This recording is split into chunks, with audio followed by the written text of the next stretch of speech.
Buenos días y bienvenidos a este nuevo vídeo sobre modelos de regresión. Hoy vamos a adentrarnos en uno de los conceptos más fundamentales y prácticos de la estadística aplicada, que es el modelo de regresión lineal simple, en este caso, conocido también por las siglas MRLs. En los próximos minutos exploraremos juntos este fascinante mundo donde dos variables, bailan a ese compás de las matemáticas, revelando esas relaciones ocultas también que podemos encontrar en nuestros datos. ¿Estáis preparados para descubrir cómo predecir el futuro a partir del presente? Bueno, pues vamos a ver cómo podemos hacer algunas predicciones con estos modelos que vamos a generar. Como en todo buen viaje, vamos a necesitar un mapa. Bueno, pues vamos a marcar aquí en este mapa nuestros objetivos, que hoy son claros, sencillos, lo vamos a entender bien. En primer lugar, comprenderemos qué significa estudiar una variable en función de otra única variable, solamente de una. En segundo lugar, dominaremos la interpretación de los componentes. De esos componentes que decimos que afectan al modelo, bueno, pues vamos a irlos entendiendo bien qué es cada cosa. En tercer lugar, aplicaremos el método de mínimos cuadrados, que ya lo mencionamos anteriormente, vamos a ver un poquito más detalladamente, para encontrar la mejor recta, la mejor línea que describa nuestros datos. Y finalmente aprenderemos a evaluar cómo es de bueno el modelo. Todo esto, bueno, pues vamos a irlo viendo, vamos a irlo detallando y veremos también algún ejemplo posteriormente.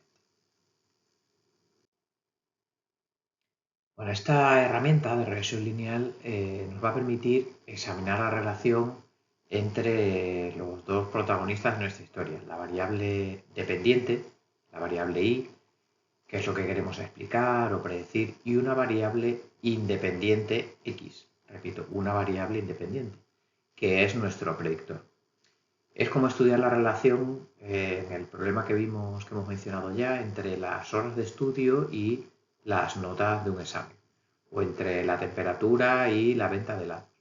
Bueno, pues es un concepto simple, pero además sí que es poderoso y podemos aplicarlo de forma bastante fácil.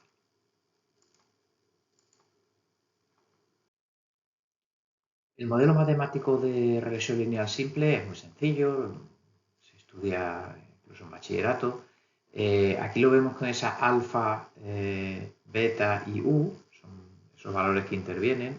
Decimos que i, que la variable dependiente, es igual a alfa más beta por x, que es la única variable independiente que incluimos en este modelo, más u, que es el error que podemos encontrar, la desviación que podemos encontrar. Pero, bueno, pues tampoco es algo que sea extremadamente sencillo.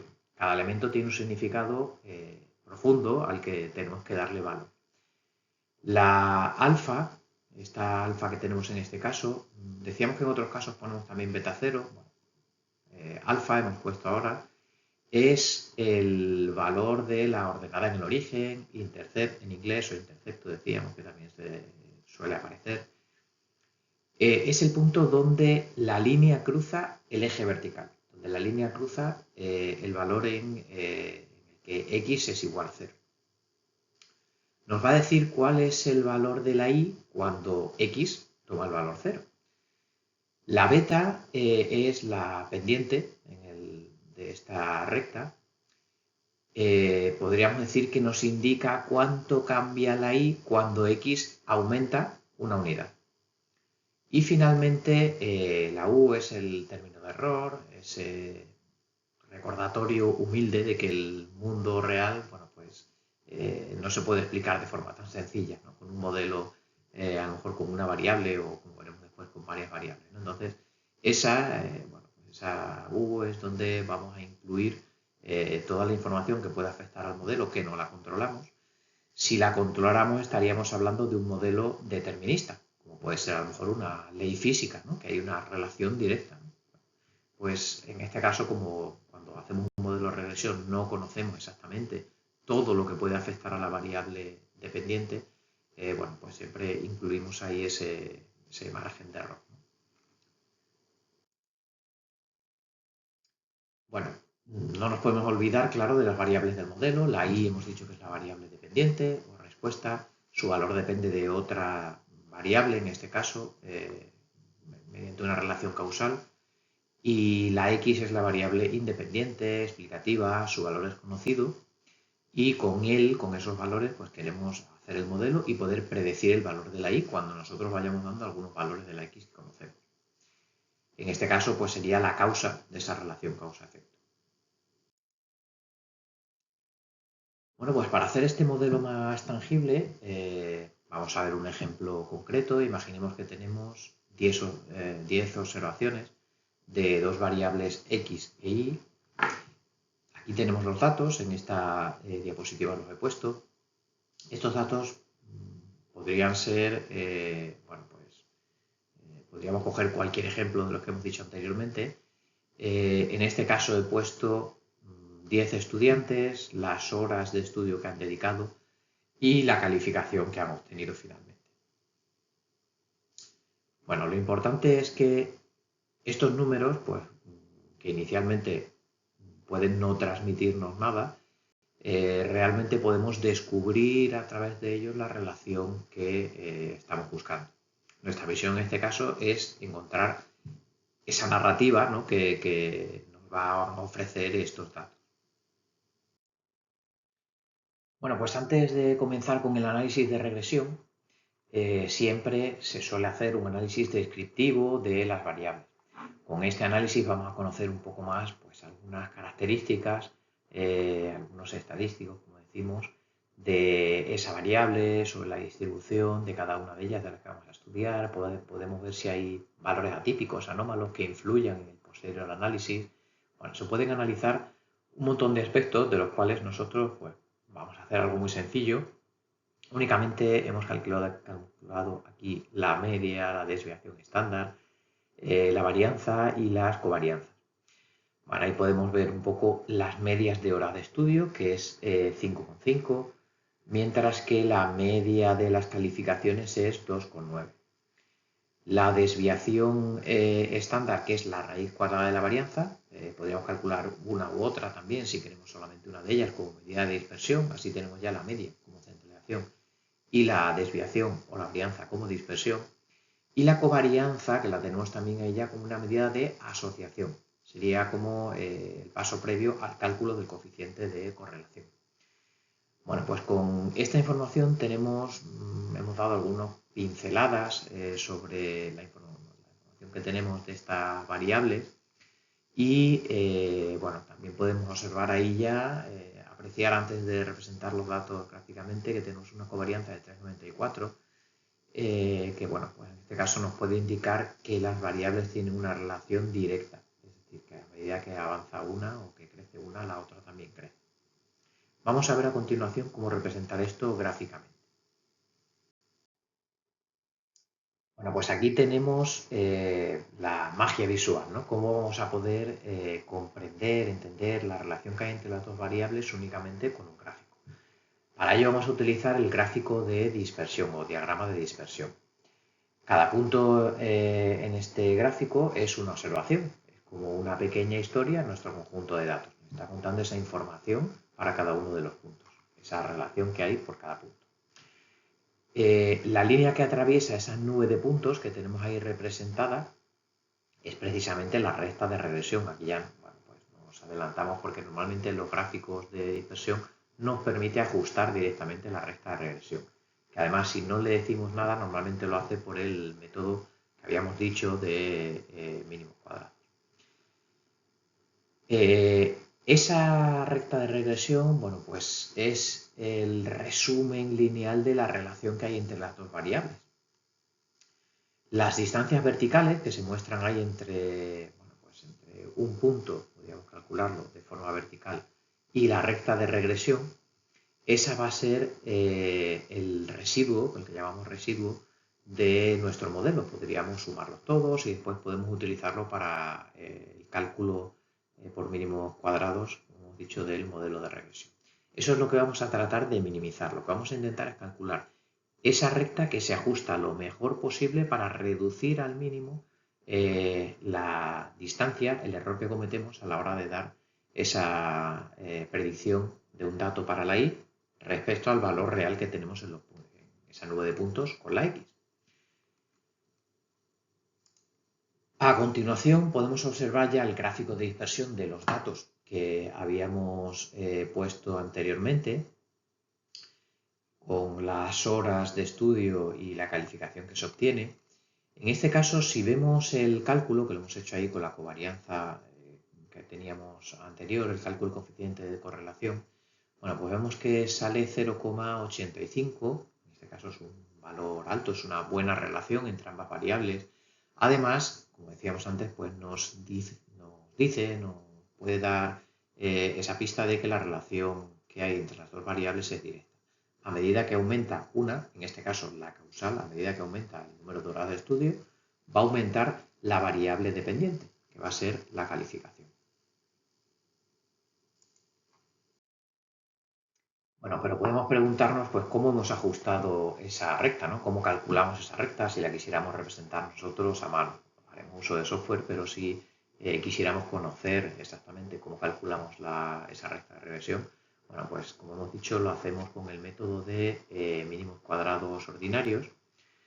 Entonces, con este método, que va a ser el héroe de nuestra metodología en este caso, vamos a poder obtener la fórmula o deducir matemáticamente cómo calcular cada uno de los parámetros que vamos a involucrar en el modelo.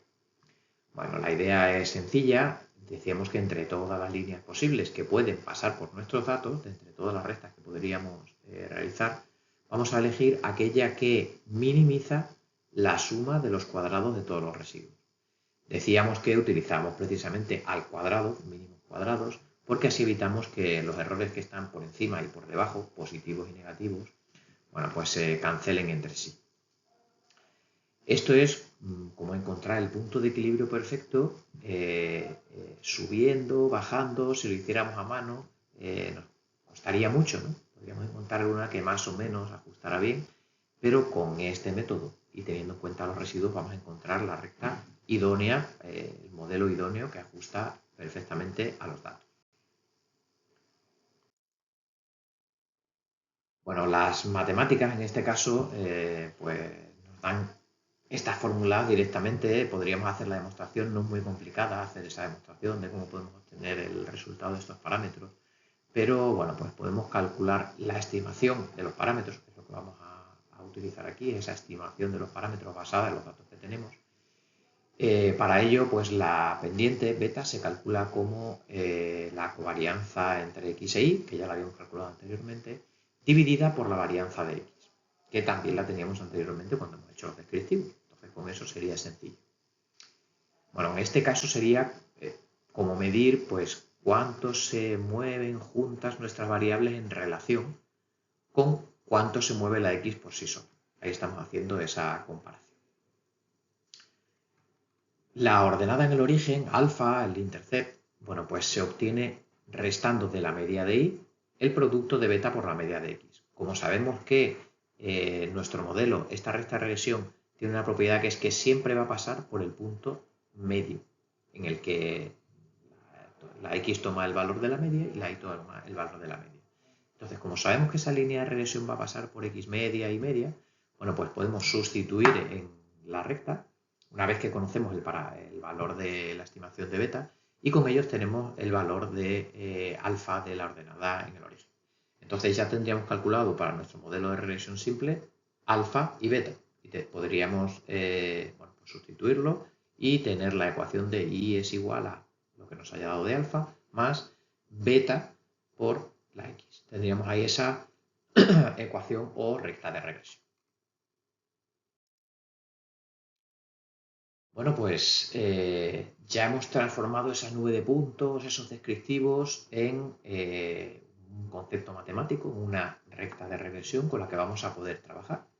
Así que, bueno, vamos a ver esto en acción con nuestros datos. En este caso calculamos con la covarianza, las varianzas, aplicamos las fórmulas y aquí tenemos nuestra recta de regresión para los estudios, para calcular la calificación en base a las horas. Sería dando a la beta la estimación del valor 0,430 y alfa sería 0,533.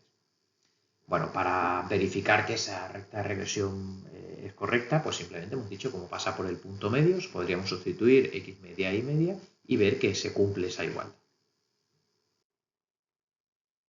Bueno, pues teniendo todo esto en cuenta, aquí obtenemos que beta es 0,43 y alfa 0,53. Esto nos da información, si vemos nuestra recta de regresión, nos da la información diciendo que por una hora de estudio de aumento de la X, es decir, por una hora de estudio más, vamos a tener 0,43 unidades más, o lo que es lo mismo, una nota de 0,43 puntos más.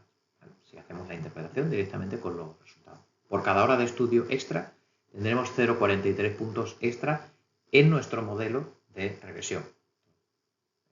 Estamos tratando de ajustarlo para dar predicciones, ¿no?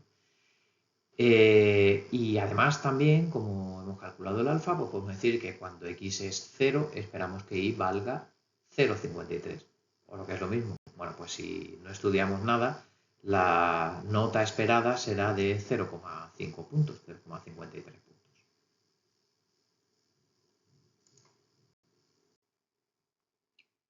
Bueno, pues dijimos que después de obtener el modelo teníamos que continuar para ver si realmente ese modelo era significativo, además si era bueno el ajuste.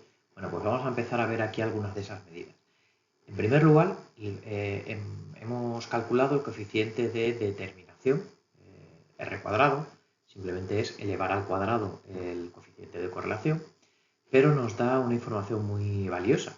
En este caso, R cuadrado es 0,731. Bueno, pues lo que nos indica es que el modelo que hemos construido, esa recta de regresión, nos permite explicar el 73,1% de la variabilidad total de I.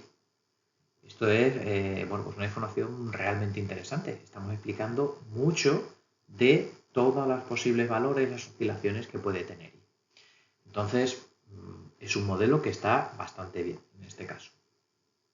A lo mejor podríamos encontrar otras variables que surtieran ese causa-efecto, ¿no? Que causaran ese efecto en I y que fueran mejores. Pues, por ejemplo, la asistencia a clase. A lo mejor la asistencia a clase predice mejor la nota que van a sacar a posteriori. Si fuera así, pues saldría un coeficiente de determinación más alto.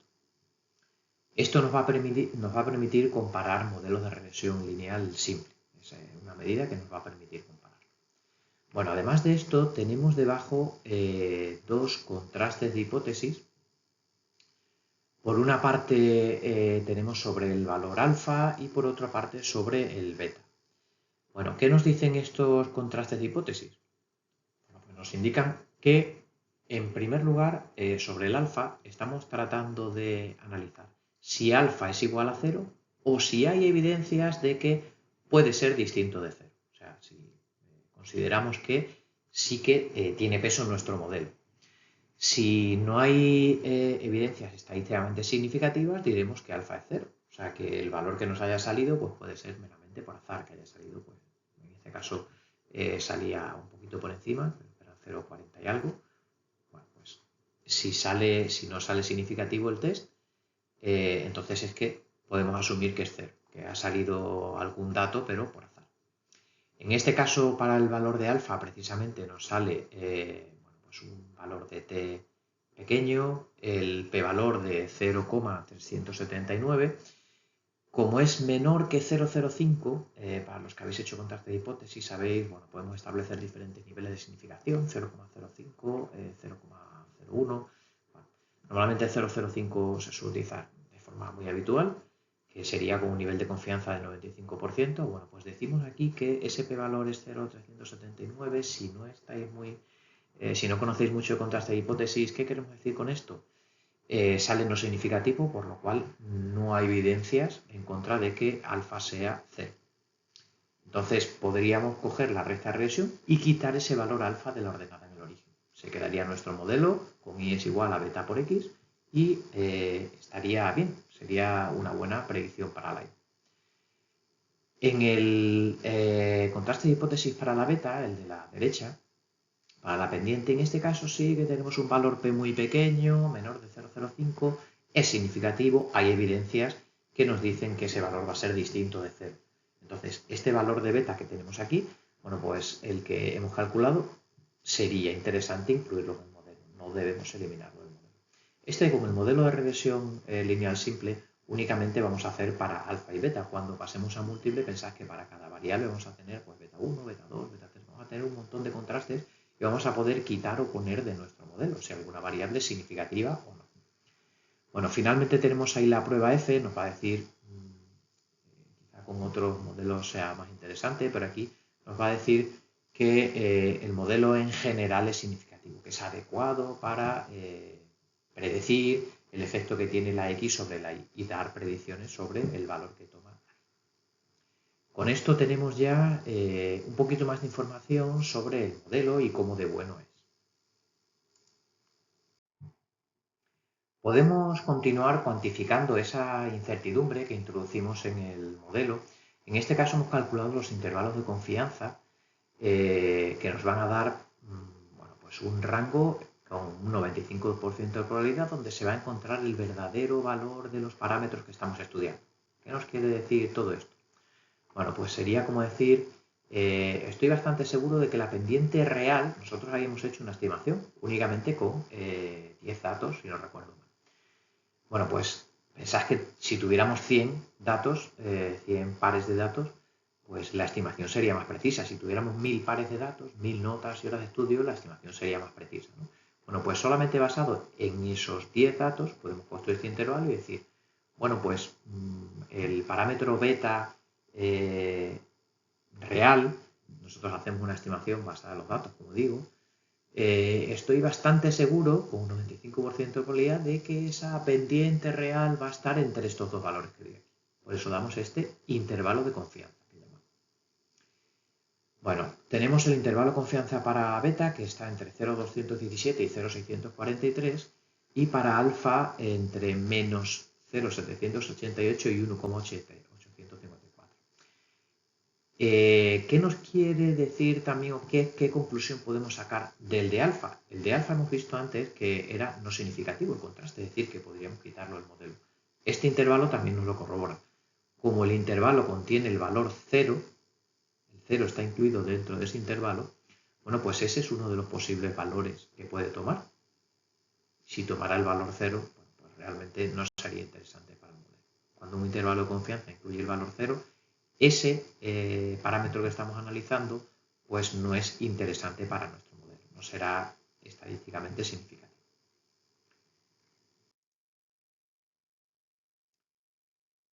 Bueno, pues ya hemos hablado de cómo construir el modelo, cómo analizar inicialmente los datos, tener después la regresión, cómo evaluar algunas medidas sobre el modelo, cómo calcular el alfa, el beta y cómo ver también cómo de bueno es, si es suficientemente bueno, si podemos aceptarlo, cuánto explica, si son interesantes cada uno de los parámetros del modelo y con ello ya podemos llevarlo a casos reales.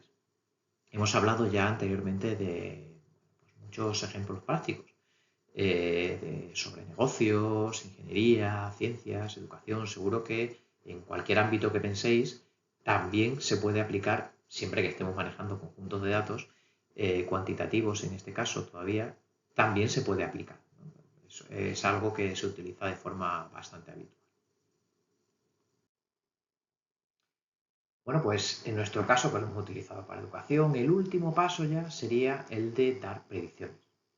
Ese es el objetivo final que tenemos con un modelo, ¿no? Poder hacer algunas predicciones que sean interesantes, que sean adecuadas para lo que queremos saber, ¿no? La información que queremos tener al final, bueno, pues es que lo que quería saber con tantas horas qué calificación sacaría. Bueno, pues aquí con esos parámetros de alfa y beta, 0,53 y 0,43 respectivamente, por ejemplo, si viéramos que un estudiante ha estudiado 6,5 horas, 6 horas y media, bueno, pues podríamos predecir que su nota va a ser de 3,328 puntos, 3,33, redondeamos. También podríamos predecir, por ejemplo, que para sacar un 5, si sustituimos en la parte de la predicción, podemos ver qué número de horas de estudio nos va a llevar a poder sacar la máxima nota, porque en este caso la nota era de 0 a 5. Bueno, pues para ello tendría que ser aproximadamente de 10 horas, ¿no? Podemos ir obteniendo información tanto puntual que nos interese para calcular sobre la I, o también podemos hacer esa ingeniería inversa, por llamarlo de alguna forma, en la que si tenemos el resultado también vamos a poder bueno, pues evidenciar de dónde ha salido, cuál ha sido la causa de ese resultado, cuál ha sido la causa de esa nota, pues cuántas horas estimamos que habrá estudiado. Pero bueno, como toda herramienta, pues también tiene sus limitaciones. No tenemos que olvidar que simplemente que haya correlación no implica que realmente haya causalidad. Nuestro modelo aquí asume, por ejemplo, linealidad y en el mundo real, pues a lo mejor se interpreta una relación entre dos datos con una curva, con una parábola, bueno, pues mediante una regresión exponencial. Entonces, debemos tener en cuenta otros aspectos y también, por ejemplo, asumir que podemos cometer errores a la hora de dar interpretación. Tenemos aquí una serie de supuestos para ese modelo que hemos estudiado, que son, pues como decía, el primero el de linealidad. Estamos asumiendo que estamos utilizando únicamente una recta de regresión. Entonces, bueno, pues tenemos que ver que en nuestros datos se cumple el supuesto de linealidad. Vamos a hacer un contraste para ver si nosotros hemos ajustado una recta que nos parecía que se ajusta bien, pero luego vemos a lo mejor que hay una tendencia a curva, aunque la recta se ajuste bien, en general, hablando de esos ajustes con los errores que decía. Entonces, tenemos que ver que se cumple, por ejemplo, el supuesto de linealidad. También el modelo asume que los errores se comportan bien, es decir, que son independientes, que tienen homocedasticidad, varianza constante y que se distribuyen de forma normal. Es importante, bueno, pues validar todos estos supuestos porque aunque consigamos un modelo que inicialmente podamos pensar que está bien, con algunas de las medidas que nos salen, pero puede que esté mal especificado y que no debiéramos haberlo utilizado. Entonces, una vez que lo tenemos que verificar todas estas cosas que estamos mencionando. Bueno, pues llegamos al final de este viaje por el modelo de regresión lineal simple. Hemos aprendido a transformar datos en conocimiento directo.